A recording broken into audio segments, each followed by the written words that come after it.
বাংলাদেশে রক্ত নিয়েও সিন্ডিকেট শুরু হয়ে গেল ভাই। হসপিটালে রক্ত থাকার পর বলে রক্ত নাই। আসলে বাংলাদেশে জন্মগ্রহণ করে আমরা করছি জীবন সবচেয়ে বড় ভুল। আমাদের বাপ মা করছে ভুল। সুপ্রে সরকার বানাইছি, আমরা সেনাবাহিনীর হাতে সরকার দিছি, তারা বাংলাদেশের বালের উন্নয়ন করতে পারে না।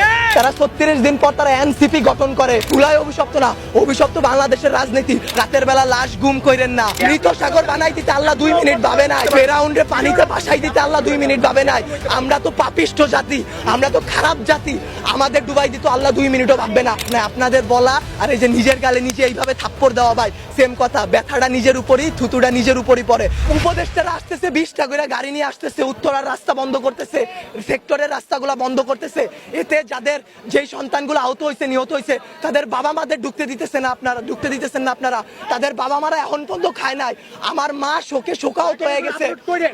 আমরা 2 ভাই আসছি, আমাদের বোনরা আমরা নিয়ে গেছি।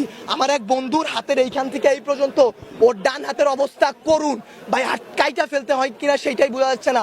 আমার ওই বন্ধুরই ছোট ভাই ক্লাস 7-এ পড়তো, ওর ঢাকা মেডিকেলে ভর্তি আছে ভাই। কি করব বলেন? আপনারা যে নিউজ নিতেছেন ভাই, মিনিমাম মারা গেছে 150 থেকে 200-র উপরে। আপনারা নিউজ দিতেছেন এইখানে 10 জন, ওইখানে 1 জন, এইখানে 2 জন। আসলে ভাই বলতে গেলে কি, আমরা উপদেষ্টা আনাইছি, আমরা ইউসুফরে সরকার বানাইছি, আমরা সেনাবাহিনীর হাতে সরকার দিছি।